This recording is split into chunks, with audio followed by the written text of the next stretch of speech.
Bonjour à tous, merci de vous être déplacés en grand nombre quand même à ce débat.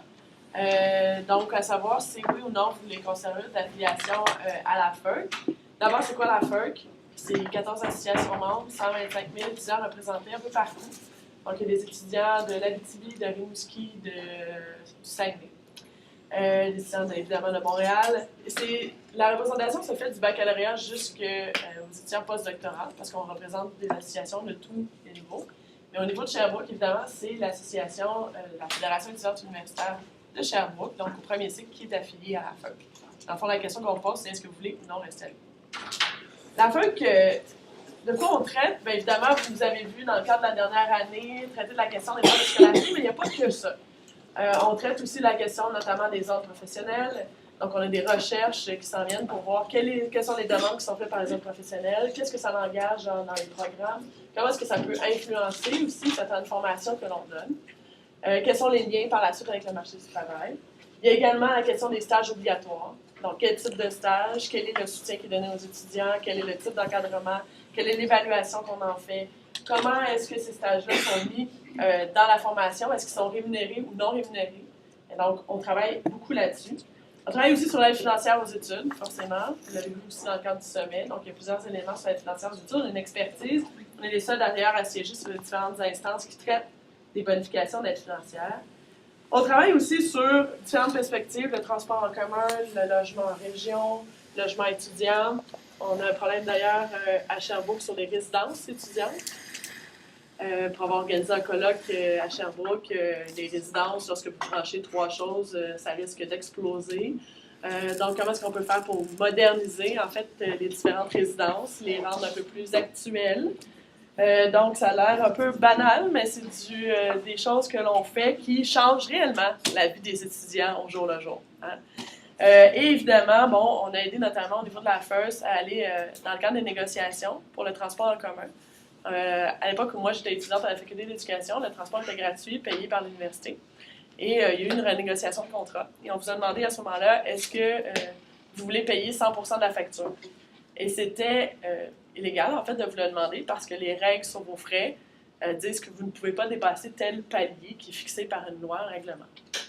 Et donc, la FOC a aidé la FIRST à négocier le contrat en regardant les différents règlements. Et ça a permis justement de faire diminuer les coûts de transport en commun. Et la facture a donc été séparée 50-50. Donc, une partie des étudiants puis une partie aussi de l'université. Ce qui est une bonne chose. Finalement, c'est de l'argent aussi dans vos poches.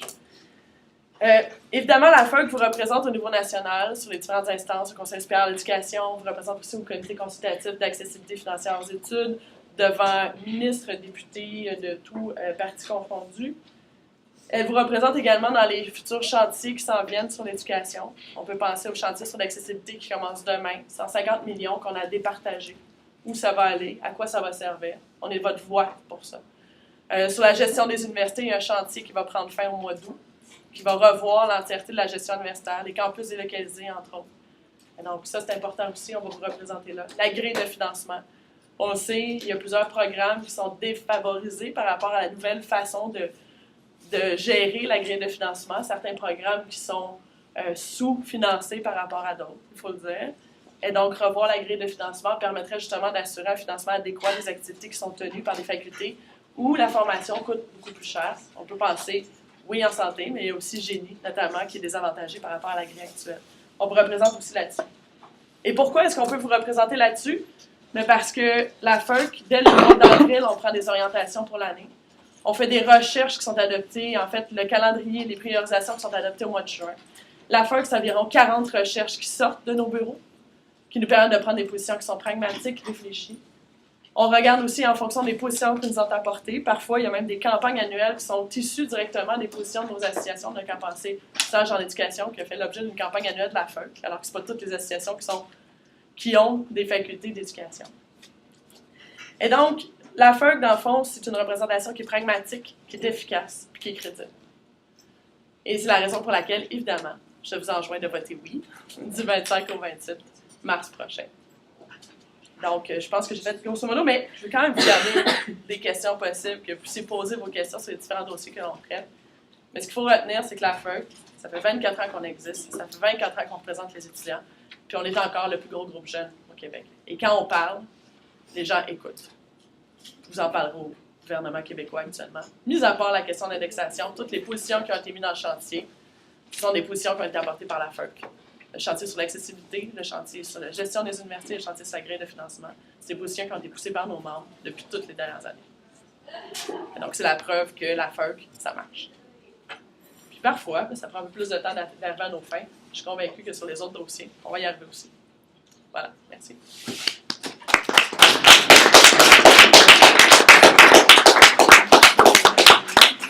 Merci beaucoup. J'inviterai maintenant le candidat du non à présenter sa position. Donc, peut-être avant qu'on commence à comptabiliser mon temps, juste me présenter un petit peu. Martine, la plupart des gens la connaissent. Moi, je m'appelle Gabriel Boisvert. Je suis étudiant en biochimie ici à l'Université de Sherbrooke. Puis, je suis à la dernière année de mon bac, donc je passe mon temps plein ici à la faculté de médecine. Donc, je vais maintenant commencer. Donc, moi, ce que je vais commencer tout simplement, c'est en vous invitant à aller voter du 25 au 28. Un référendum, c'est bien, mais un référendum, pas de quorum, ça donne rien. Donc, je vous invite vraiment à aller voter. Ensuite, je vais vous inviter à aller voter non à la question qui est voulez-vous rester avec la FEUC? Pourquoi est-ce que je vous invite à voter non? Tout premièrement, parce que nos associations facultaires sont prisonniers en ce moment d'une loi, ou plutôt d'un fonctionnement, qui est le suivant. C'est la FEUS qui est membre de la FEUC. Et les étudiants n'ont aucun choix, aucune liberté de choisir cette affiliation. Il y en a certainement qui décident que oui, la FEUC c'est bien, mais c'est décidément pas tout le monde. Moi, je pense à la Flèche en particulier en ce moment, qui sont membres de l'AC, mais qui sont obligés de rester membres de la FEUC par simple fait qu'ils sont membres de la FEUS, qui est notre asso de campus. Ensuite, je pense à des assos facultaires qui n'ont pas de position pour le gel des droits de scolarité, qui est dans le fond la position principale dans ce dossier-là. Donc, je pense à la GES qui a une position de gratuité scolaire, la Flèche qui a une position de gratuité scolaire également. Mais je pense également à la faculté d'administration qui, eux, ont une position pour la hausse des frais de scolarité et pour l'indexation. Donc, ce que je vous invite, c'est faire un choix de respect envers ces gens qui, dans le fond, ne peuvent pas exprimer leurs opinions dans ce mandat-là. Ensuite, en ce moment, on a un système à 3 paliers. Donc, on a asso facultaire, ou plutôt on va commencer avec étudiants, asso facultaire, asso de campus, asso national. Donc, ça, c'est le système qui est actuel. Nous autres, ce qu'on veut faire, c'est mettre en parallèle la FEUS et la FEUC. Donc, avoir étudiants, asso de campus, asso national d'un côté, puis asso de campus de l'autre. Donc, ce que ça fait, ça améliore notre délai de réponse quand on a des questions pour amener des mandats. Donc, ça augmente la crédibilité de nos positions parce que quand on arrive à un conseil des membres et que la date, dans le fond, on a été convoqué la veille, évidemment, ça a été impossible de convoquer une assemblée générale pour consulter nos membres. Donc, on arrive à ce conseil sans mandat. Puis, dans le fond, les positions qui transparaissent sont nulles puisqu'on n'a pas eu le temps de consulter nos membres. Donc, ce qu'on veut faire en enlevant ce palier qui est actuel, c'est donner le temps, dans le fond, à toutes les associations de consulter leurs membres pour arriver avec des mandats clairs et des mandats complets. Ensuite, je vais poursuivre avec ça. En ce moment, la FEUS verse à la FEUC une somme de 80 000 par année.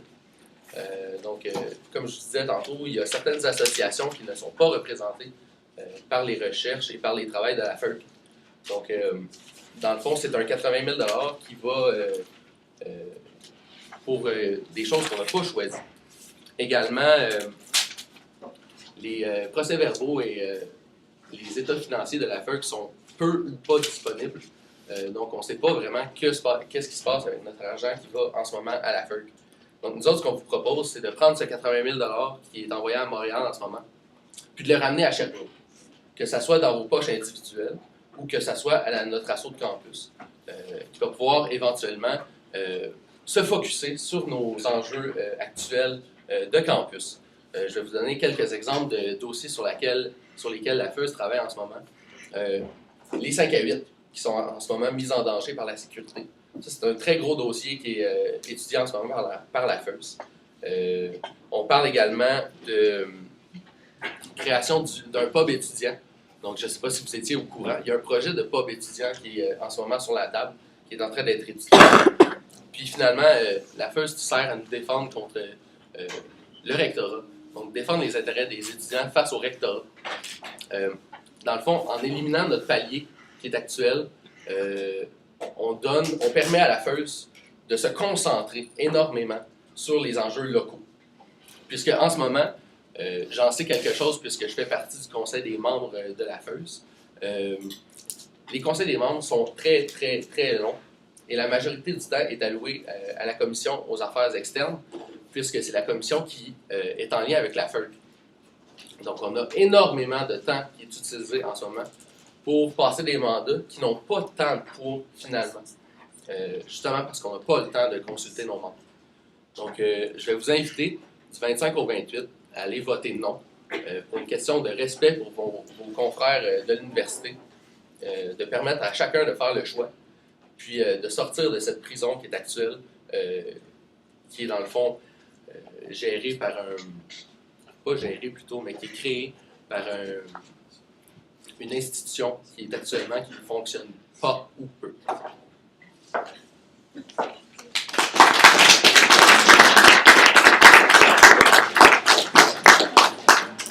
Donc, merci. Vous avez pu entendre les deux candidats exprimer leur position. Donc, maintenant, ça va être le temps pour les questions.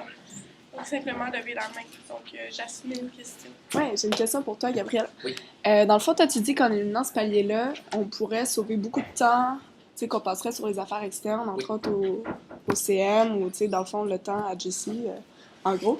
Mais est-ce que tu penses pas que ce temps-là, on le passerait quand même à se trouver des positions externes, puis qu'il passerait d'autant plus de temps à nous défendre lui-même au national, Dieu sait comment? Non, et la raison est simple, c'est que le choix de l'affiliation nationale va revenir aux assos facultaires.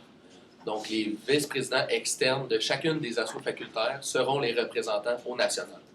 Donc, si on parle de l'externe qui est en ce moment à la FEUS, son travail va devenir entièrement voué à la communauté de Sherbrooke, qui en ce moment, c'est un de ses mandats, mais qui est vraiment délaissé en ce moment. Mais est-ce que ce serait pas plus simple, à la limite, de créer un poste FEUC versus un poste externe? Tu sais, je veux dire, c'est un petit peu absurde de se désafier d'une asso parce qu'on trouve qu'un gars a trop de job, créer un autre poste. Dans le fond, c'est pas, le but, c'est pas de libérer la charge de notre externe FEUS en ce moment. Il est capable de gérer ses mandats. C'est sûr que la fraction de temps qui est allouée à chacun des mandats est différente, mais nous autres, ce qu'on veut, c'est vraiment donner un libre choix à tous les assos facultaires. Donc, le but, c'est pas d'enlever de la job à Jean-Christophe, c'est vraiment plutôt de déresponsabiliser la FEUS par rapport à la visibilité nationale. Si je peux juste me permettre, l'idée d'avoir la FEUS, en fait, qui défend 14 000 étudiants, c'est un point majeur. Quand l'Université de Sherbrooke parle, c'est 14 000 étudiants qui parlent en même temps. C'est d'ailleurs le poids aussi de la fédération, c'est 125 000 étudiants qui parlent. Si vous commencez à diviser en fait ce poids-là, puis chaque association parle au nom de 1000, 2000 étudiants, oui, ça a un poids, mais c'est un poids qui risque de se diviser dans des visions différentes. Il faut comprendre aussi que oui, la question des droits de scolarité a beaucoup divisé, puis il y a des positions qui sont très séparées, disparates. Mais les autres positions sont plutôt consensuelles. Il ne faut pas avoir peur du débat non plus, il ne faut pas avoir peur d'aller chercher une position qui est consensuelle, qui vise justement le bien commun puis l'étudiant moyen.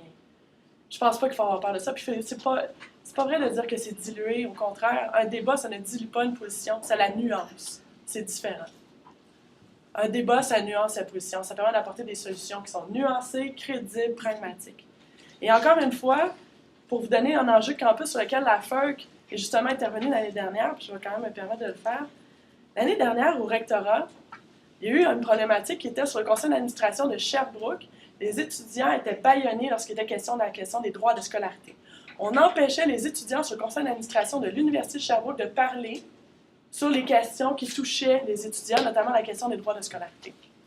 La FEUC, on a fait une pression nationale pour s'assurer que les étudiants sur le conseil d'administration de l'Université de Sherbrooke allaient pouvoir parler. Le résultat, la pression était très grande sur l'administration locale. Donc, c'est pas vrai que parce qu'on est une association nationale, on ne peut pas changer les choses au niveau local. Au contraire. Il faut faire appel à nous, il faut venir nous chercher, il faut nous demander ce que vous avez besoin. Et oui, ça a fait la différence au niveau du conseil d'administration de Sherbrooke. Parce que oui, ça a fait un poids. Et oui, quand on parle, effectivement, ça change les choses. Pour ceux qui voudraient voir nos états financiers, je les ai avec moi. Viendrez voir. C'est pas secret, il faut juste me le demander. Nos associations nous le demandent, on vient vous voir, on vient vous le présenter. On a fait des dizaines de présentations cette année. La raison pour laquelle on ne distribue pas nos états financiers, c'est assez simple en fait. C'est une question politique. L'argent, c'est le nerf de la guerre. Quand vous battez contre un gouvernement qui a des ressources illimitées, vous ne mettez pas public vos ressources. Si vous voulez juste 2 000 $, vous voulez être sûr que le gouvernement ne le sait pas, puis il pense encore que vos ressources sont illimitées. Ça vous permet d'avoir un poids, puis surtout de maintenir la pression. Mais on n'a rien à cacher, puis si vous voulez les voir, ça va faire plaisir, viendrez me voir, puis je vais en discuter avec vous. Ne vous inquiétez pas, on est en bonne situation financière. J'ai une question d'animation. Merci. Oui. En fait, je me demandais juste, comme au niveau de la formule du débat, est-ce que lorsqu'une question est adressée à un des deux débatteurs, les deux peuvent répondre? Oui, c'est ça. Et est-ce que le temps de réponse doit être le même? Et est-ce que ça doit porter sur la question? Parce que là, on peut avoir un léger débordement, j'ai l'impression, quand même, de la part d'un des deux. Oui. Dans le fond, dans les règles du débat ici, même si une question est adressée à un seul des débatteurs, les deux débatteurs ont le droit d'intervenir. On avait fixé un temps de 3-4 minutes maximum pour répondre à la question. C'est sûr qu'on va essayer d'éviter les débordements. Parfait. Merci. Ramenez-moi 3-4. Puis probablement, ça va être plus 3 minutes parce que là, il y a déjà beaucoup de questions. Donc, madame... En fait, ça va être vraiment au niveau des deux pièces. Le docteur devant moi, c'est M. Boisvert de la faculté de médecine et de sciences de la santé. Mme Desjardins, présidente de la FEUC, qui travaille principalement à Montréal. J'observe en fait devant moi que le comité du non espère que sa campagne soit faite principalement par des étudiants de l'Université de Sherbrooke. Je me questionne à savoir pourquoi le comité du oui est représenté particulièrement par des externes, principalement les gens qui travaillent à la FEUC. Qui sont payés pour ça. Est-ce que les gens à Sherbrooke sont désintéressés de mobiliser en faveur de la FEUC ou est-ce que c'est que vous n'avez pas eu le temps de trouver des internes pour faire les débats et puis les présentations? Donc, vous pouvez commencer parce que je pense que la question s'adresse. Oui, tout à fait. Bien, écoutez, au niveau du comité du oui, on a presque 76 noms. La moitié viennent effectivement du campus, peut-être plus. Combien?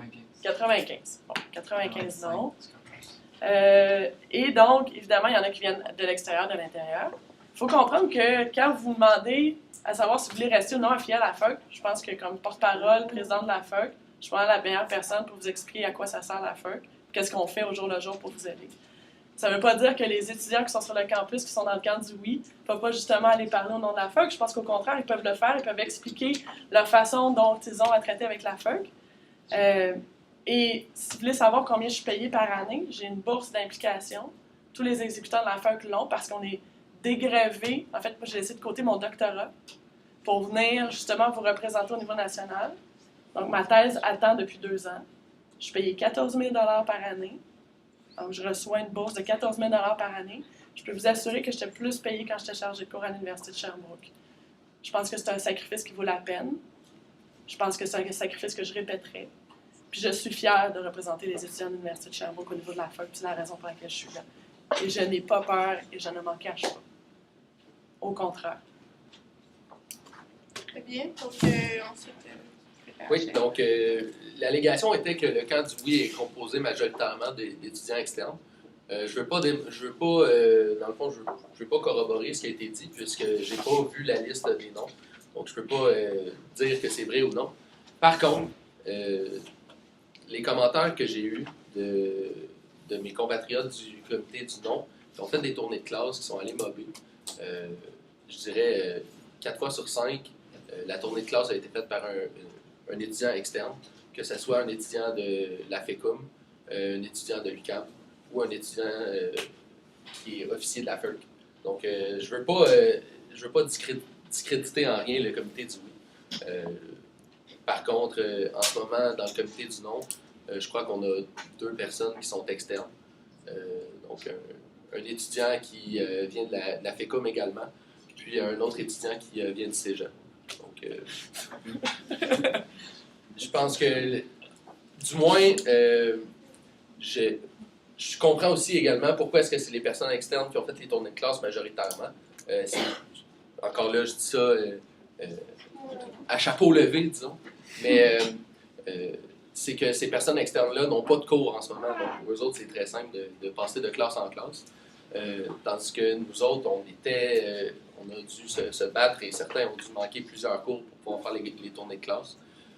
On a des gens en stage, on a des gens en classe, on a des gens qui retournent à leur stage en retard le dîner parce qu'on a dû faire des tournées de classe et assister à des débats. Donc, voilà. OK, merci. Donc, prochaine question, Geneviève. Oui, moi j'ai une question pour le non et pour oui aussi. Donc, deux questions différentes. Pour le non, un des arguments pour la désaffiliation, c'était qu'il y a certaines associations sur le campus qui ne sont pas représentées par les positions à la FEUD. Vous avez beaucoup parlé de la G-Flèche, mais l'idée de se désaffilier, c'est que la FEUD pourrait mieux représenter l'ensemble de la population de l'Université de Sherbrooke. Donc, mis à part la G-Flèche, est-ce que vous avez des moyens pour bien représenter l'ensemble de la population de l'Université de Sherbrooke, pas juste les associations individuelles? Fait que ça, c'est la première partie. La deuxième chose, c'est par rapport au délai que vous demandez pour consulter les membres. Déjà, les convocations qu'on reçoit, moi je parle du côté de la GIMUS, sont de très courte durée pour se présenter. Et nous-mêmes, on n'a pas le temps de consulter les membres avec les délais que vous nous donnez. Donc, comment est-ce que vous allez assurer ça? Comment est-ce que la désaffiliation va vous aider là-dedans? Je suis pas sûr, je suis pas certain de saisir l'essence de la question. Je vais essayer de paraphraser un petit peu pour être sûr que j'ai saisi la même chose que tu veux me poser comme question. Dans le fond, tu veux savoir du côté du délai. Il y a deux choses. La première, c'est comment est-ce que la FEUS, si un des gros problèmes que vous avez, c'est que certaines associations sur le campus ne sont pas représentées par les positions de la FEUD, comment est-ce que vous allez vous assurer de bien représenter l'ensemble de l'Université de Sherbrooke et non seulement certaines associations en particulier? OK, bien, je vais commencer par répondre à cette partie-là. Premièrement, je ne suis pas officier ou exécutant de la FEUS. Je suis membre de la FEUS à même titre que vous tous. Donc, en ce qui est, dans le fond, ce qui a rapport avec la représentation nationale, dans le fond, on va remettre le choix de la représentation nationale aux assos facultaires. Donc, de cette façon-là, l'association facultaire va pouvoir choisir la représentation nationale qui leur convient le plus en fonction de leurs opinions. De ce côté-là, je pense que c'est une façon, dans le fond, tu vas chercher le maximum de voix que tu peux avec ton opinion à toi. Au lieu, dans le fond, que d'aller se buter à un premier mur, d'avoir à faire un consensus qui est déjà appliqué à ce moment-là, puis qui est transmis ensuite, dans le fond, une position qui est la position de personne qui arrive à un palier suivant. Je ne suis pas sûr si ça répond à ta question. Oui, un peu. Est-ce que vous posez la question pour le oui maintenant? Oui. Donc, c'était par rapport au On recommence. du PQ récemment en recherche. Est-ce que c'est pas un moyen de détourner un peu de sauver la question des voies de scolarité que vous avez gagné l'année passée, mais bon, maintenant on se retrouve avec des grosses coupures en recherche. Qu'est-ce que vous allez faire là, pour contrer ça? Puis comment est-ce que vous voyez cette action-là? Ben, c'est vrai que je n'ai pas parlé, mais à la fois qu'effectivement, on travaille sur les organismes subventionnaires et la recherche. D'ailleurs, sur les coupures en recherche, on est intervenu directement avec le scientifique en chef du Québec, qu'on a appelé, qui est celui qui gère les différents organismes subventionnaires. Parce qu'on a un président du Conseil national des cycles supérieurs qui s'occupe en fait de faire cette gestion-là. On a été en ligne avec les différents groupes qui ont mis de la pression sur le gouvernement. D'ailleurs, le gouvernement a reculé en partie sur les coupures, a dit qu'elle allait justement donner 15 millions de plus. Et pour la suite des choses, au sommet, on a eu confirmation qu'effectivement, il allait faire le reste du pont. On les a talonnés. Ils ont confirmé qu'ils allaient remettre l'argent. Il faut comprendre qu'on est en deux politiques en fait, de recherche actuellement. C'est déjà arrivé dans le passé, c'était le Parti libéral qui est en deux, qui avait effectivement mal prévu les fonds. C'était exactement la même chose entre la transition du gouvernement libéral et péquiste. Et donc, nous, ce qu'on veut, c'est non seulement qu'on réinvestisse l'argent, donc le 31 millions, mais aussi qu'on ait 49 millions de plus pour des bourses pour les étudiants qui font de la recherche. Et donc, on a déjà des demandes, on est déjà en lien avec tout le monde. D'ailleurs, on a l'ACFAS qui est avec nous, l'Association canadienne pour francophone pour le savoir. En fait, ils ont changé leur nom, là, mais l'ACFAS, au Québec, on a scientifique en chef, les différents présidents des organismes subventionnaires qui ont aussi signé une lettre là-dessus. Et donc, on est déjà sur le dossier. Et du côté du ministre de l'Éducation, la ministre Duchesne, il est aussi saisi du dossier. Et donc, c'est 2 sous-ministres qui travaillent aussi pour remettre l'argent donc des coupeurs. On travaille aussi sur les coupures qui ont été faites, en fait, sur la réduction du réinvestissement qui a été faite aussi dans les universités. On travaille là-dessus. Très bien. Donc, Tu voulais comment? Est-ce que je peux me permettre? J'ai peut-être quelque chose à dire. Ah, ben dans ce cas-là, je veux répondre aussi à cette question. Oui. Veux-tu continuer Oui, sur... en fait, je vais juste répondre à la question du délai. Parfois, les délais pour consulter les membres, oui, on a le temps, comme je l'ai dit, nous, on prend les différentes orientations, sont votées au mois de juin. Fait que souvent, les associations décident comment ils vont consulter leurs membres au fur et à mesure sur les différents dossiers. Ou encore, parfois, on se rend compte que, par exemple, une position d'assemblée générale va à l'inverse de ce qu'est la réalité. Je donne un exemple. Là. Les crédits d'impôt pour les étudiants. On peut penser que les crédits d'impôt nous servent comme étudiants. On a fait une recherche, on s'est rendu compte qu'en fait, les étudiants n'en bénéficiaient pas tant que ça. Et donc, on s'est dit, bon, on va prendre des positions qui vont permettre aux étudiants de recevoir cet argent-là, qui finalement n'est jamais utilisé dans le temps de nos études. Il nous est remis pour 5, voire 10 ans après. Et là, à ce moment-là, ben, je veux dire, on est dans une autre situation financière. Donc, ce qu'on dit, c'est pendant que l'étudiant a des conditions de vie quand même problématiques, travaillons là-dessus. Et donc, parfois, la recherche vient nous donner d'autres positions plus pragmatiques, plus près de la réalité, que ce qu'on aurait pu penser. Mais ça, c'est un cas. Mais les délais, parfois, on ne les décide pas.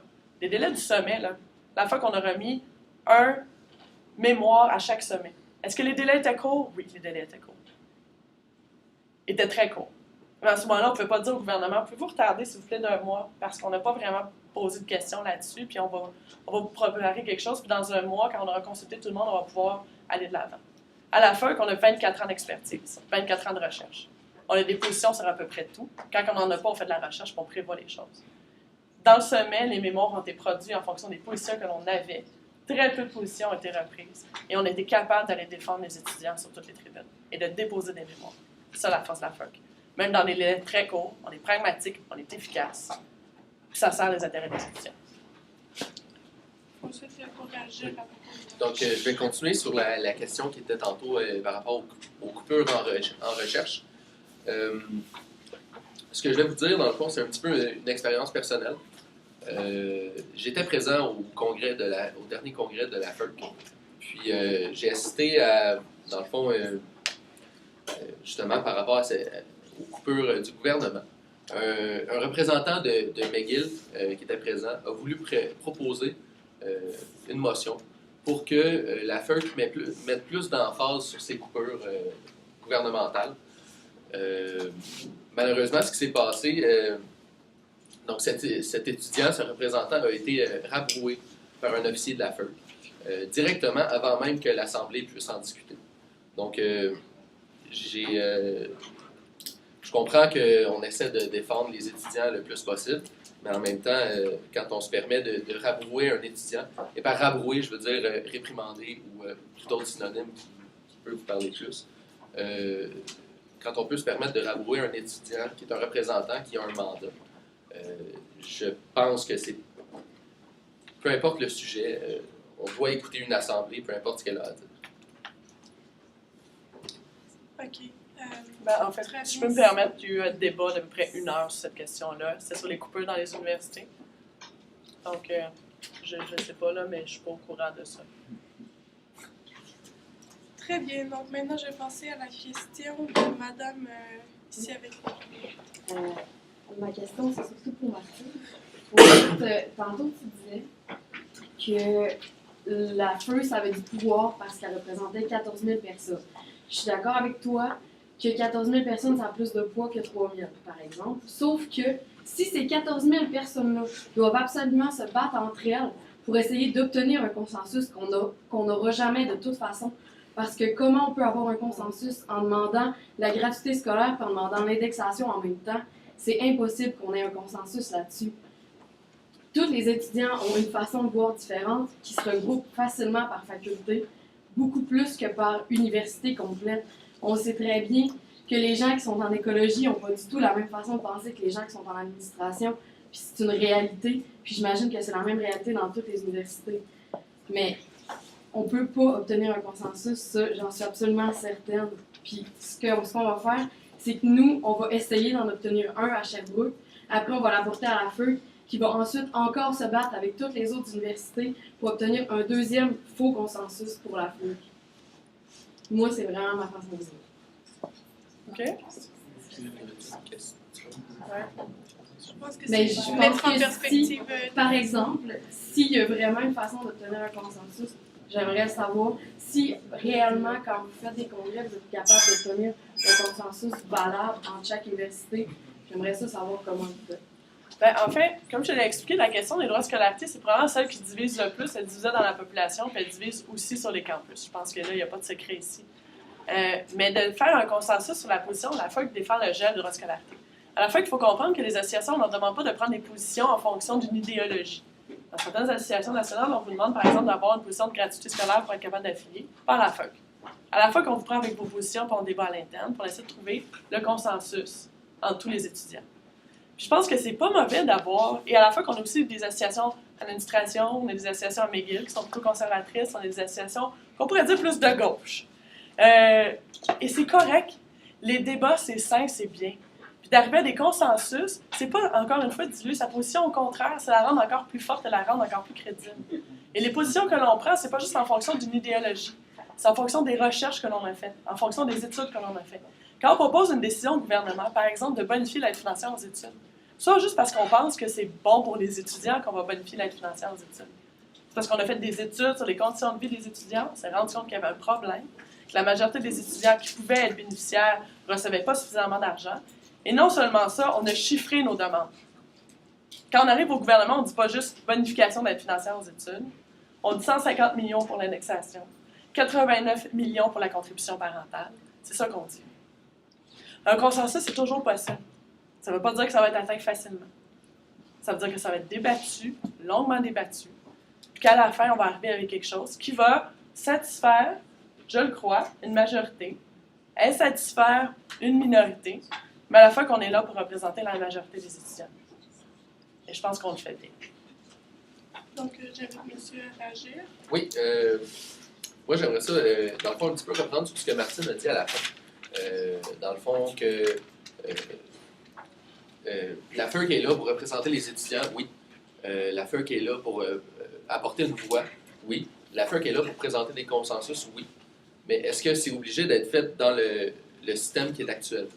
Donc, est-ce qu'on ne peut pas, justement, séparer nos assos facultaires pour que celles qui veulent aller vers la gratuité scolaire puissent la défendre en se rejoignant à peu importe quelle association nationale? Puis que ceux qui veulent défendre l'indexation ou le gel des droits de scolarité, ou peu importe la position, puissent se rejoindre à la FEUC par la suite. Je pense que c'est pas une question dans le fond, c'est pas une question de demander un consensus ou justement de ne pas demander de débat ou de ne pas faire de consensus. Je pense que c'est une question d'arriver plus directement à notre asso national, puis d'avoir plus de poids à ce moment-là pour exprimer nos opinions, puis faire un consensus au national qui va avoir plus de poids à ce moment-là. Donc, merci. Ensuite, il y avait une monsieur en vert. Moi, dans le fond, c'est plus par information à ce niveau-là. C'est la première fois qu'on t'a parlé de que vous aviez à ce point des relations avec les autres professionnels. Mm-hmm. Puis ici, je pense que tout le monde va être d'accord avec moi ici, la faculté de médecine, en fait, c'est bien une place où c'est qu'il y a le plus d'ordre présent. Je pense que la grande majorité du monde ici vont travailler avec un ordre. J'aimerais savoir des exemples concrets un peu du genre de job que vous faites. Parce que personnellement, je suis très impliqué dans mon baccalauréat. La direction des programmes, les directions des départements, on communique avec les autres, puis c'est avec eux autres directement qu'on voit les exigences à avoir sur l'affaire-là. Je ne comprends pas où c'est que votre position est. Ben, en fait, c'est pas nécessairement contre les centres professionnels, je tiens à le dire. On travaille plutôt en collaboration. Excuse-moi, j'essaie de parler. On travaille plutôt en collaboration avec les autres professionnels. Pour vous donner un exemple, au sommet, les autres professionnels étaient présents, c'était un des acteurs qui était invité. Et ce qu'on essayait de faire, c'est aussi de les inclure dans les décisions, notamment de la gestion des universités, parce qu'ils ont un rôle à jouer. Donc, ils ont appuyé la question de la commission d'évaluation, en fait, le Conseil national des universités du Québec, qui vise à gérer, établir la création, l'abolition de programmes. On se disait, ils doivent être inclus, ils doivent aussi avoir leur mot à dire, on doit être capable de discuter avec eux pour s'assurer qu'ils n'ont pas non plus un trop gros poids dans la décision des programmes. Ça devrait aussi relever des facultés, mais c'est aussi s'assurer qu'ils aient leur mot à dire et qu'on prend en compte en fait leur opinion. Et donc, c'est la raison pour laquelle on discute beaucoup avec les autres professionnels. On discute aussi parce qu'il y a beaucoup de stages qui sont mis de l'avant, qui relèvent des ordres ou certains cours qui ont été mis de l'avant dans certains programmes, qui ne sont pas évalués, clairement. On a des cas notamment en génie. On leur donne un cours de formation en communication qui relève de l'ordre professionnel. On avait jugé en fait, que les ingénieurs sortaient, avaient de la difficulté à s'exprimer. Donc, on leur donne un cours de... Vous pouvez rire, c'est correct. On leur donne un cours de communication, mais le cours, on n'a pas évalué l'impact en fait, que ça donne. Donc, on travaille avec les autres professionnels pour voir est-ce que ça donne vraiment un impact, est-ce que ça a le lieu d'être, est-ce que le cours c'est vraiment en génie qu'on devrait donner ce cours-là. Donc, on essaie de voir les différents éléments parce qu'ils ont un poids indéniable au niveau de la création, de l'abolition de programme. À ce moment-là, c'est qui va faire? C'est nous, on est juste là. Qui est là pour faire ça. Ah, ben écoutez. Le lien ou juste là-dedans. Ouais. Pour moi, ça devrait être aux gens de génie, au fond. Ben, en fait, nous, ce qu'on travaille, c'est vraiment avec les différents ordres professionnels, avec l'organisme qui les représente. Et dans le fond, ce qu'on essaie de voir, c'est est-ce que ça a des incidences. On fait des recherches, on fait des évaluations, puis on aide les gens, par exemple, en génie, de faire cette représentation-là.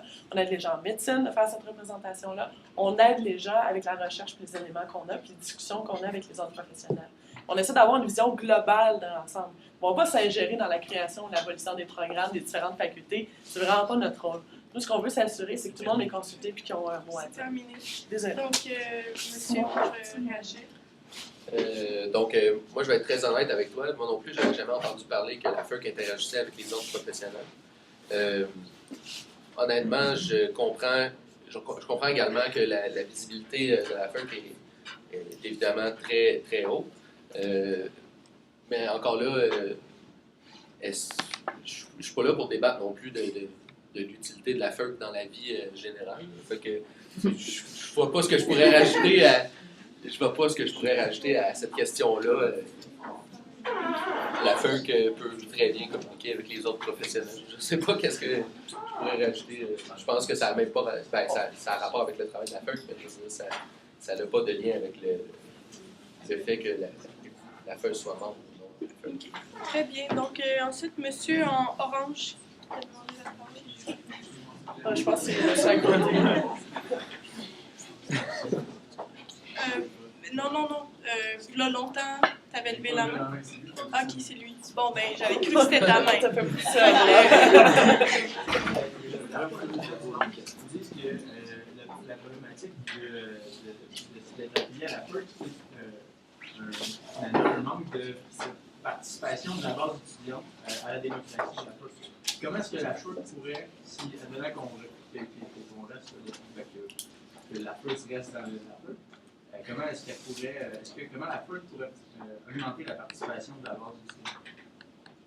Et la question s'adresse aussi à Gabriel. C'est une très bonne question. C'est un problème qu'on a tous, je pense, même quand on fait des assemblées générales, d'avoir la participation d'une majorité d'étudiants.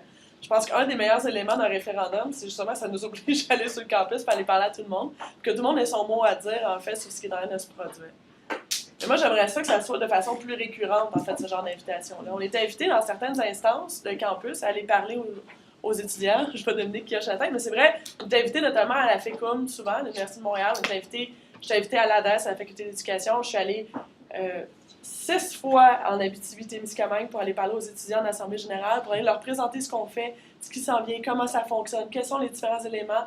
Je suis même allée présenter les plans d'action de la FEUC. Donc, toutes les recherches qu'on va faire durant l'année, là, au mois d'août, j'ai fait la tournée des associations qui m'ont invité, puis je suis allée présenter moi-même les différents éléments. Je pense que ça, c'est un des éléments qui aide justement les étudiants à comprendre qu'est-ce qu'on fait à la FEUC, que vous n'apprenez pas dans un débat, dans le cadre d'un référendum, si on travaille avec les autres professionnels. Vous aurez pu le savoir au mois de juin. Donc, il y a plein d'éléments comme ça qui auraient pu être traités si on nous avait. Puis je pense que c'est peut-être à nous aussi de dire aux associations, invitez-nous, on va y aller, on va aller rencontrer les étudiants, on va aller sur le terrain. La FEUC, l'année prochaine, une des orientations qu'on va présenter dans 2 semaines, on a une assemblée générale, 3 semaines. L'assemblée générale, c'est de revoir justement nos règlements généraux, nos façons de faire, nos politiques, nos structures. Puis je pense que c'est un des éléments qu'il va falloir apporter. C'est une critique qu'on a eue, puis je pense qu'à un moment donné, il faut l'écouter, puis il faut y aller. Puis si les gens ne connaissent pas autre que par la grève ou les droits de scolarité, on a peut-être un problème parce qu'on est sur plein de tableaux aussi. Puis c'est à nous de le mettre en avant. Mais je pense que ça, c'est un travail conjoint avec les associations de campus, puis avec la fédération étudiante. Puis ça se fait justement en restant avec nous, en étant critique, en demandant des comptes. Puis je pense comme étudiant, vous aussi, c'est votre devoir, si vous voulez nous voir plus souvent, invitez-nous, on va venir. C'est toujours le fun de sortir de son bureau, vous savez pas comment. Donc, merci pour réagir à la question. Oui, donc en rapport avec l'implication étudiante de la base étudiante, qu'on pourrait dire, idéalement, en ce moment, dans le fond, les AG, je pense que c'est un problème qui est généralisé. Les AG ont de la difficulté à atteindre quorum. À ce moment-là, c'est sûr que c'est toujours plus difficile de faire participer les étudiants. Par contre, si je prends un exemple, parce que je suis membre de l'association en sciences, si je prends un exemple qu'on convoque une assemblée générale, puis dans l'assemblée générale, c'est position au national. Je pense que ça peut aller chercher plus de gens, d'aller titiller leur intérêt, à savoir que les décisions qu'ils vont prendre dans l'assemblée générale là, s'en vont directement au national. Je pense que c'est quelque chose qui peut intéresser les gens, de savoir que la décision qu'ils prennent là ont une influence directe. Donc je pense que ça, c'est une belle chose à considérer, de voir, dans le fond, d'avoir une influence directe sur l'association nationale. Je pense que c'est une belle visibilité qu'on donne à nos assos facultaires. Puis c'est une belle façon de rapprocher, dans le fond, l'influence finale à notre base étudiante. Donc, très bien, merci. Ensuite, la prochaine question, c'est Florence. Oui, déjà une question. La première, ça veut dire que c'est un événement. On a dit dans que la dernière fois, le fait que les gens étaient moins représentés que Montréal, dans le fond, au sein de ça. Puis je veux savoir à quel point les intérêts défendus par les régions divergeaient de ceux de la grande ville. À quel point ça avait un impact. Oui. Donc, la question est dirigée directement, je vais y aller. En ce moment, du moins de ma connaissance, comme je disais tantôt, j'ai assisté au dernier congrès de la FEUC. Il y a un désir des associations de régions d'assurer leur représentation. Donc, dans le fond, il y a eu des demandes pour que, par exemple, le pourcentage de vote à la FEUC soit toujours représentatif du pourcentage d'étudiants qui est à l'extérieur de la région de Montréal. Donc ça, c'est une préoccupation de région, dans le fond, de voir la grande ville qui croît incessamment. Puis, dans le fond, la crainte qui a été exprimée, c'est vraiment la dilution des intérêts de région. Donc, c'est pour ça que cette motion-là avait été amenée, pour que le pourcentage de vote soit toujours représentatif du pourcentage d'étudiants hors Montréal. Puis, suite à de longs débats, cette motion-là a été rejetée. Et si je peux être très indiscret, la motion a été acceptée par les associations de Chicoutimi qui ont voté pour, Chicoutimi, Rimouski et Sherbrooke. Puis Abitibi. Puis les associations de Montréal ont voté contre ou se sont abstenues. Donc, quand on parle de représentation des régions, ça semble être une réalité qui est pressante. Justement, c'est une des raisons pourquoi est-ce que ce référendum a été demandé. C'est qu'on se demandait, est-ce que la FEUS est encore écoutée à la FEUC? Donc, on a l'impression que, justement, notre opinion est diluée. Puis, il n'y a aucune volonté d'assurer, dans le fond, de représentativité.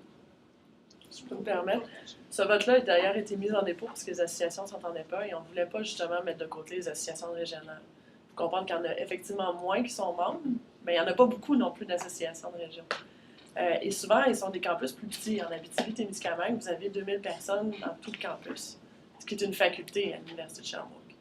Donc, c'est sûr que ça crée quand même une situation particulière. Il reste quand même qu'ils ont des préoccupations intéressantes. Il faut les regarder. Le logement en région est une problématique importante. On pense qu'à Montréal, on a des problématiques de logement parce qu'ils sont plus chers. Allez voir en Abitibi-Témiscamingue. Avec le boom minier qu'il y a actuellement, les logements sont 3 fois plus cher qu'il l'était il y a à peine 10 ans. Un étudiant, il n'y a pas 3 fois plus d'argent dans ses poches. C'est une problématique régionale. Puis d'ailleurs, il y a une recherche qui est faite exclusivement pour les associations régionales sur le logement régional. Parce qu'on pense que c'est important justement de les appuyer dans cette dynamique-là. Et d'ailleurs, le débat sur la représentation des différentes associations, si vous voulez l'avoir comme association de l'Université de Sherbrooke, il faut rester membre. Si vous voulez avoir votre poids et votre représentation au niveau de la FEUC, il faut rester membre. Il faut se battre pour ça. Puis à la FEUC, je pense que c'est justement les débats puis les votes qui vont venir. À l'Assemblée générale, on va revoir ce débat-là sur les votes qui sont pris. Puis ça, c'est une bonne chose. Très bien. Je vais passer à une autre question, puis je vais revenir ensuite si jamais on a le deuxième. Donc ensuite, il y avait Laurence. Moi, ma question, en fait, c'est en lien avec si, par exemple, on votait non là, à l'université. Toi, tu disais que chaque faculté pouvait choisir, dans le fond, son affiliation. On sait que la GFLESH, ils ont choisi l'AC parce qu'ils ont une position peut-être un peu plus radicale. Mais moi, je sais qu'à la faculté de médecine, je pense pas qu'on serait prêt à s'affilier à des associations aussi radicales que ça. J'ai entendu dire que c'était pas vraiment une possibilité pour chaque association de s'affilier seule à la FEUS. Qu'est-ce qui est par rapport à ça, comment ça fonctionne? Est-ce que nous, on aurait une possibilité d'être représentés par des opinions qui sont plus modérées si on veut s'affilier, par exemple? Je vais y aller. Dans le fond, ce qui vous a été dit que chaque asso facultaire ne peut pas rejoindre la FEUC, c'est faux. Okay. Justement, on est allé chercher les règlements généraux pour comprendre pourquoi est-ce que c'était ainsi présenté. Puis on s'est rendu compte que les conditions pour accéder, pour pouvoir s'affilier à la FEUC, c'est tout simplement d'être reconnu par le gouvernement. Donc, il n'y a aucune question d'association de campus ou la plus grande association du campus. Ce n'est pas dans les règlements généraux. Donc, oui, c'est possible pour, par exemple, en médecine, de se réassocier à la FEUC par la suite, si tel est le désir de médecine. Ou si vous trouvez que, par exemple, vous n'avez pas vraiment de position au national, vous pouvez très bien décider de rester indépendant également. Donc, dans le fond, le principe, c'est de vous donner le choix. Dans le fond, de vous donner la possibilité de retourner en assemblée pour dire qu'est-ce qu'on fait avec ça. Parce que dans le fond, depuis la création de la FEUC a toujours été membre. Donc, il n'y a jamais eu même de question à qu'est-ce qu'on veut faire de ça. Ça a toujours été, on est avec la FEUC. Donc, dans le fond, c'est vraiment de s'offrir le choix de dire, on se réunit entre nous autres, puis on se dit qu'est-ce qu'on veut représenter au national, qu'est-ce qu'on veut que le gouvernement voit de nous. La FEUC s'est reconsultée en 1994 pour savoir si vous voulez rester affilié en fait, à la FEUC. La réponse avait été oui à ce moment-là, donc on s'est déjà consulté. À combien?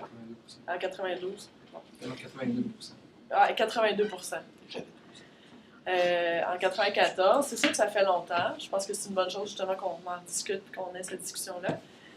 Est-ce que chaque faculté pourrait s'affilier à la FEUC? Nos règlements généraux sont très flous dans cette direction-là. Normalement, on affilie l'association de campus qui est la plus élevée. Ou, s'il n'y en a pas, comme à l'UQAM, les associations facultaires. La question que vous avez posée, c'est pas est-ce que vous allez pouvoir affilier dans 1 an ou dans 2 ans. La question que vous avez posée, c'est est-ce que là, vous voulez rester affilié ou pas? Et si vous décidez que vous ne voulez pas rester affilié, bien, pendant ce temps-là, il y a des réformes majeures qui se font au niveau du Québec sur l'éducation universitaire. Les chantiers sont maintenant... Demain commence le chantier sur l'accessibilité. Et donc, pendant ce temps-là, pendant que vous allez vous poser la question à savoir est-ce que vous voulez être indépendant ou affilié à une autre association, bien, il y a du temps qui va passer. Ça n'empêche pas d'autres associations, comme par exemple la GFLESH, d'être affiliée à l'AC. À la FEUC, on n'a pas de position contre des associations qui sont double affiliées comme ça. Ça ne nous dérange pas du tout. Si la GFLESH veut rester affiliée à l'AC pendant qu'elle est affiliée à la FEUC, ce n'est pas un problème. Ça ne dérange pas les doubles associations? Non, ça ne dérange pas. Et donc, la question, c'est de savoir est-ce que ça permet à l'association facultaire de le faire et ça permet à la FEUS de rester affiliée à la FEUC. C'est pas un problème.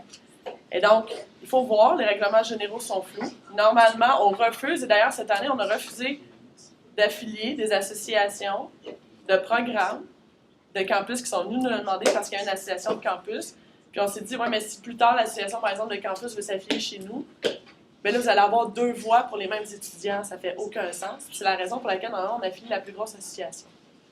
pour éviter que les étudiants soient doublement représentés à la même fédération. Donc, c'est pour éviter les doubles représentations. On n'a aucun problème avec les doubles affiliations. Très bien, merci. Ensuite, on va passer à M. Auveston, puis on va vous laisser peut-être 2 minutes et demie là, pour répondre aux questions. Ah, OK, tu vas diminuer notre temps. Oui, c'est ça. Ah, mais j'ai déjà diminué. Ah, parfait. C'est déjà 2 minutes. C'est bon, 10 minutes. Ma question, en fait, c'est justement sur la fameuse affiliation. Si vous n'avez pas de problème avec les doubles affiliations, je ne comprends pas pourquoi vous auriez un problème dans ce cas-là que ce soit pas la FIRST, mais bien des associations qui prennent des décisions en Assemblée générale qui s'affilient à la FERC. Je sais qu'il y a des associations, surtout en région, qui ont des assemblées générales et qui décident d'être affiliées à la FERC, des campus plus petits qui ont une seule association étudiante et qui prennent des décisions en Assemblée générale. En quoi est-ce que le double palier, le fait d'avoir des assemblées générales qui s'adressent à une fédération qui elle-même est membre, donc tu disais que la GFLESH est double affiliée, c'est faux, elle est affiliée uniquement à l'AC, en fait, elle n'est pas affiliée du tout à la FERC, parce qu'elle n'est pas membre de la FERC, c'est la FERC qui est membre de la FERC. Donc, en quoi est-ce que c'est un problème que des associations plus petites décident de s'affilier à la FERC? Ça reste le poids de la FERC ne va pas changer. Si le poids de la FERC, c'est une question de nombre, le nombre n'est pas encore plus fort si les gens décident librement de s'affilier à la FERC plutôt que de se le faire imposer par une loi qui force l'accréditation à l'association de campus. Encore une fois, je tiens à dire que ce n'est pas une loi, c'est nos règlements généraux qui prévoient. Je parle de la formule REN qui force l'accréditation à l'association de campus. Non. C'est pas du tout. Non, nos règlements généraux ne précisent pas ça, puis la formule REN ne s'applique pas aux associations étudiantes. La formule REN force les gens à être affiliés à l'association de campus. Non. Non. Les cotisations obligatoires à la... Non, les cotisations obligatoires, c'est pas non plus selon la formule RAND, c'est selon la loi 32, c'est autre chose. Mais je tiens juste à dire, la question, elle ne réside pas dans l'affiliation par association facultaire. Ça réside dans la question de 14 000 étudiants de l'Université de Sherbrooke qui s'expriment d'une seule voix par une fédération étudiante de l'Université de Sherbrooke, ça n'a pas majeur. Ils s'expriment pas d'une seule Ça voix. permet à tout le campus de l'Université de Sherbrooke de faire porter ses intérêts. Tout le campus. Quand l'Abitibi parle, c'est le campus de l'Abitibi-Témiscamingue qui parle. Quand l'Université de Montréal parle, c'est la fédération du campus de l'Université de Montréal qui parle. Ça permet, tu sais, par exemple, à l'Université de Montréal, il y a 83 associations membres. 83. Ça fait beaucoup de monde, s'ils décident de s'affilier, qui n'auront pas leur voix qui va porter autant que si le campus parle d'une seule voix. C'est ça la force des fédérations. La force des fédérations, c'est de représenter un maximum de personnes, d'avoir une position qui a été débattue, qui est consensuelle, qui est apportée. C'est ça la force. Est-ce que chaque association facultaire va avoir la même force? La réponse est probablement non. Par le nombre, par les positions, par la façon de procéder. Mais la structure, est-ce qu'on peut l'améliorer? La réponse est probablement oui. Critiquer la structure, améliorez-la. Si vous voulez que la FIRST représente davantage vos positions, bien, améliorez la FIRST. Mais je pense que la FERC, on représente bien les étudiants de l'Université de Sherbrooke. Puis d'ailleurs, il y a plusieurs positions qui sont apportées par les étudiants des universités de Sherbrooke qui sont portées à la FERC. Et d'ailleurs, on a plusieurs exécutants qui proviennent de l'Université de Sherbrooke qui sont exécutants à la FERC. Puis ça permet souvent, justement, au campus d'avoir une voix qui porte davantage quand il y a quelqu'un qui vient du campus même. Très bien, merci. Monsieur Raget. Oui. Donc, moi, ce que je veux vous amener comme à l'intérêt, c'est... dans le fond, on parle que l'Université de Sherbrooke a un poids, que la voix de l'Université de Sherbrooke est écoutée. Je pense qu'il y a peut-être un... On ne s'entendra pas sur ce point-là, puisque je vais vous donner l'exemple de, justement, la campagne référendaire actuelle. Je ne sais pas si vous êtes informés légèrement, mais la FEUS s'est présentée à la FEUC en disant on veut faire un référendum. On aimerait ça que ça se passe comme ça. Donc, il y avait plusieurs recommandations, ou plutôt demandes de la FEUS pour modifier, pour, dans le fond, avoir une loi référendaire qui s'appliquerait à notre campus, pour que ça soit à l'image de la FEUS et à l'image de l'Université de Sherbrooke. La seule demande qui a été acceptée, c'est que le vote soit fait à majorité simple. Donc, que les abstentions ne comptent pas pour le oui. C'est la seule demande qui a été acceptée dans toutes celles qui ont été faites.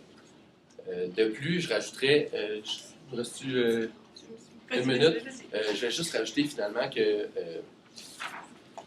la FEUS actuellement n'est pas très appréciée des autres associations, du moins celle de Montréal. Je pense à la FECUM en particulier. Je ne veux pas dire que c'est de la faute de la FECUM, je ne veux pas dire que c'est la faute de la FEUS, je vais juste vous relater un fait en ce moment. Donc, il y a eu des discussions pour que, tantôt on parlait des enjeux de région, qu'on voulait que le vote sur justement la représentativité des régions avait été mis en dépôt. Elle a été mise en dépôt puisque la FECUM a demandé à l'association de Rimouski d'exclure Sherbrooke de sa définition d'université de région et que si cela était fait, la FECUM allait appuyer la motion et que le vote passerait. Donc, en ce qui a trait, je vais finir là, en ce qui a trait à l'écoute de Sherbrooke, je pense pas que c'est quelque chose qui est accepté. Très bien. Ensuite, Anne, tu avais une question? Moi, j'ai une question peut-être plus pour le cas du monde, mais en tout cas, merci de dire ce que tu en penses. Les deux, bref. Mais ce que je comprends, en fond, c'est que si on se désaffile de la FERC, les assos, comme ça va être en parallèle, FIRST puis assos facultaires qui vont peut-être pouvoir avoir une place nationale. Puis les assos facultaires peuvent soit s'affilier avec la FERC classée, la TASEC, peu importe, ou rester indépendants. Right? L'année passée, pendant la grève, j'étais au Cégep d'Outaouais, puis avec Hugo.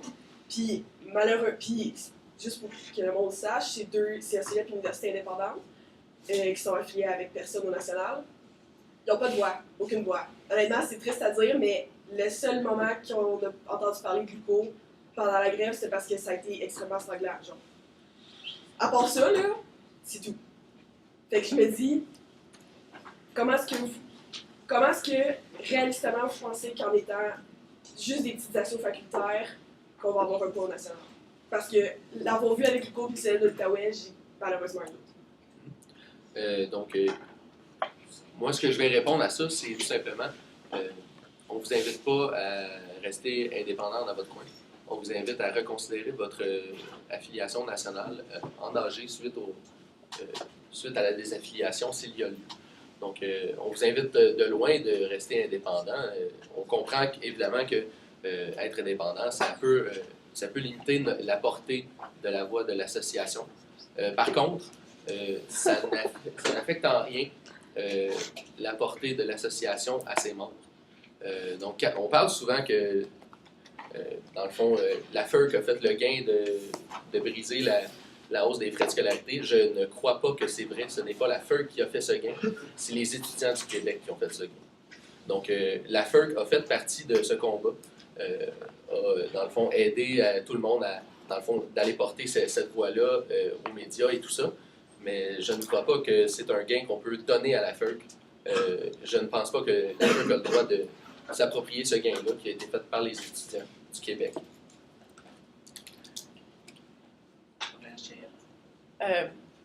Écoutez, la question qu'on vous pose, c'est encore une fois, pas si vous allez pouvoir vous réaffilier dans 1 an ou 2 ans, mais savoir si maintenant vous voulez être indépendant ou vous voulez être affilié à la FERC.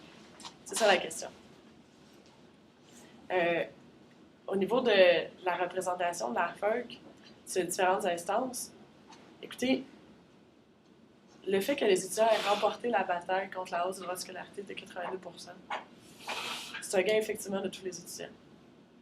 Mais je ne nierai pas le fait que la FERC, pendant que le PQ est en élection, a fait beaucoup de pression pour que le lendemain, écoutez, le premier coup de téléphone qu'a fait le Parti québécois, le cabinet de la ministre, la première ministre actuelle, c'est de nous appeler pour dire qu'elle a respecté leur parole d'annuler la hausse du droit de scolarité.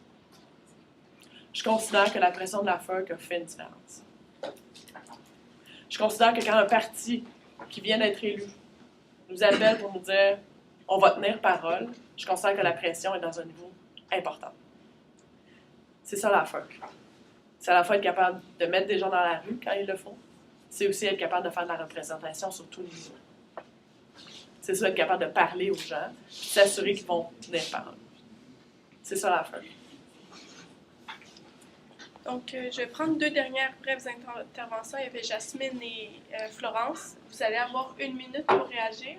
Puis ensuite, chacun 5 minutes pour résumer vos positions. Est-ce que ça vous va? Parfait. Très bien. Donc, toi, t'as Dans le fond, Super, Jasmine. ma question est pour Gabrielle. Surtout, dans le fond, je vais réitérer un peu la question de Florence parce que ta réponse tantôt m'a plus ou moins satisfait. Là, quand on demandait c'est quoi qui diverge dans les positions de région puis de ville, Oui. tu m'as répondu que la région va être plus entendue, mais comme si on la même position. Tu me parles de contenant, moi je veux savoir le contenu. Genre, c'est quoi qu'il y a de différent entre la région puis la ville que les gens veulent dans les faits, là? Je sais pas si tu comprends ce que je veux dire. T'sais, si on a toutes les mêmes positions, qu'il y en a un qui soit plus entendu que l'autre, ça n'a pas rapport, tu sais.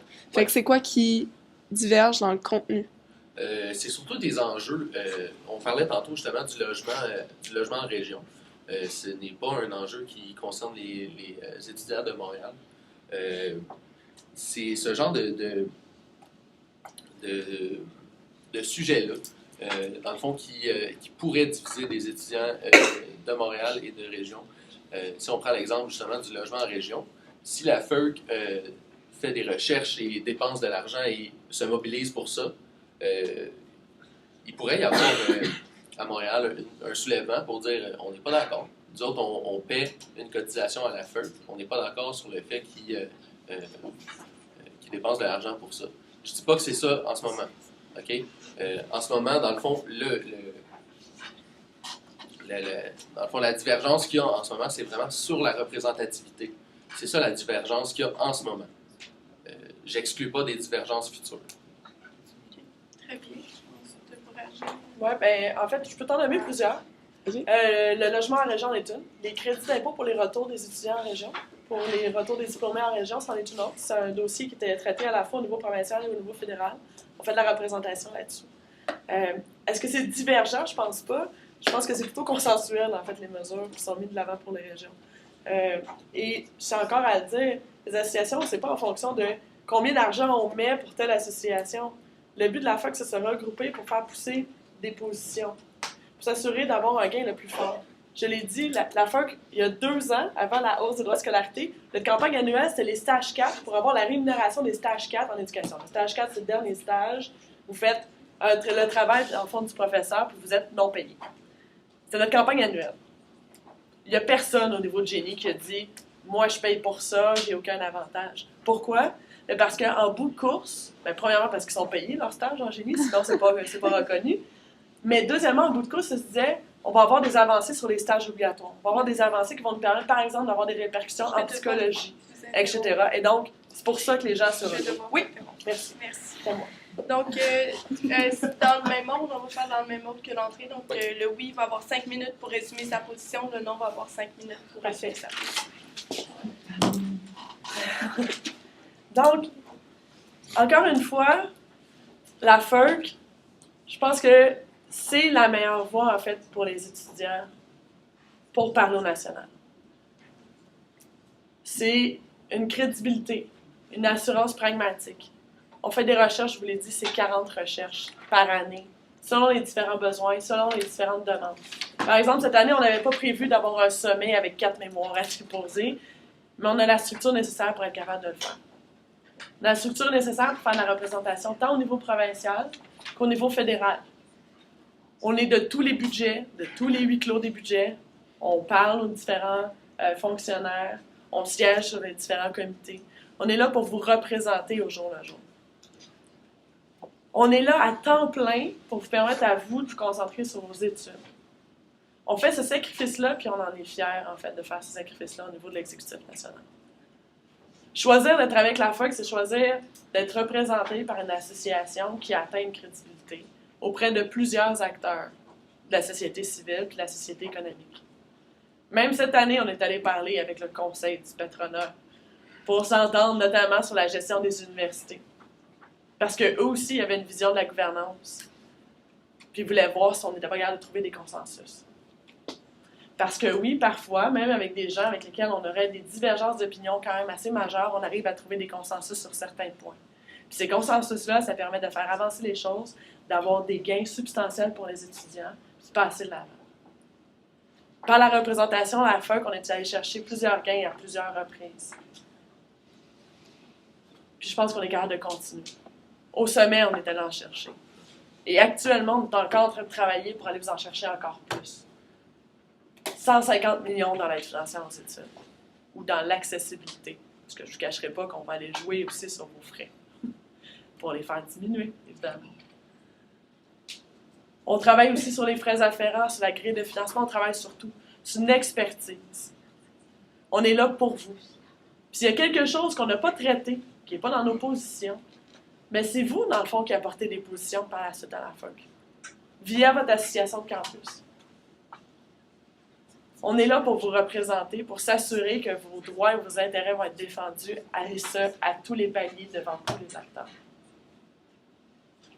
Je pense qu'on a démontré qu'on était capable de le faire. Mais encore une fois, on veut aussi représenter les étudiants de l'Université de Sherbrooke. On veut que la région de l'Estrie soit aussi représentée. On veut que vous ayez une voix au national. On veut que cette voix-là porte, qu'elle soit forte. On veut que les étudiants de l'Université de Sherbrooke soient fiers d'être représentés par la FEUC au niveau national. On va travailler très fort pour que ça arrive. On continue de travailler très fort. Pour ma part, moi, je termine dans 1 mois et demi. Ça va être une nouvelle équipe. Mais je suis convaincue qu'ils vont travailler aussi fort pour représenter les étudiants de toutes les régions, pour que leurs droits et leurs intérêts soient défendus. Est-ce que parfois ça va nous amener à défendre une région plutôt qu'une autre, selon les différents sujets? La réponse est oui. Mais c'est pas parce qu'on pousse, par exemple, pour une université en région, qu'on pousse pour telle problématique, qu'on est en train de délaisser les autres. Je pense qu'actuellement, la majorité des associations de la FEUC comprennent qu'on est à Sherbrooke pour nous permettre de vous présenter c'est quoi la FEUC. Ils ne nous en tiendront pas rigueur, même si, ce soir, je ne peux pas être présente à la faculté d'éducation pour aller leur parler du sommet sur l'éducation. Ils le font pourquoi? Parce qu'eux autres, ils croient à la FEUC, puis ils croient que c'est le meilleur véhicule pour les étudiants de l'Université de Sherbrooke. Ils sont prêts à faire ce sacrifice-là. Maintenant, la question est, est-ce que vous voulez rester affilié avec ce merveilleux véhicule? Je vous dis, ce n'est pas une Volkswagen, là, je compare à un 777 ou un avion, un immense avion, on est tous ensemble. On va aller plus vite, plus loin, puis plus fort encore.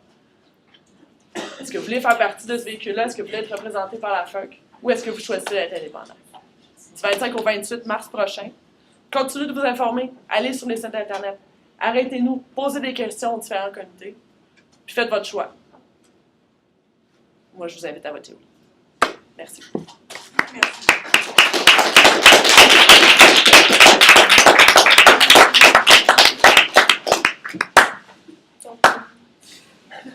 Donc, je vais faire ma conclusion assez brève, rapidement. Moi, dans le fond, mon intention en ce moment, c'est de vous expliquer ça va être quoi un vote pour le non. Un vote pour le non, ça va être un vote pour exprimer sa souveraineté locale. Ça va être un vote pour se donner le choix, pour permettre d'avoir la liberté d'opinion.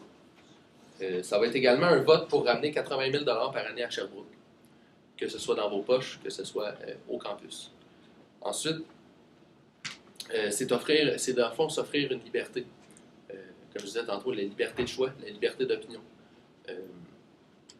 Finalement, je vais terminer avec ça. Dans le fond, est-ce que la FEUC, la FEUC dit représenter les étudiants? Je crois que c'est vrai d'une certaine façon. La FEUC, ou du moins aux yeux des officiers de la FEUC, les membres de la FEUC, ce ne sont pas les étudiants, mais les associations. Et ceci est presque une citation, c'est une paraphrase. Finalement, je vais terminer avec ça. Est-ce qu'on veut faire partie d'un véhicule qui est en fait, qui s'éloigne de plus en plus d'une association étudiante, mais qui s'approche de plus en plus d'un lobby qui est sympathique à la cause étudiante?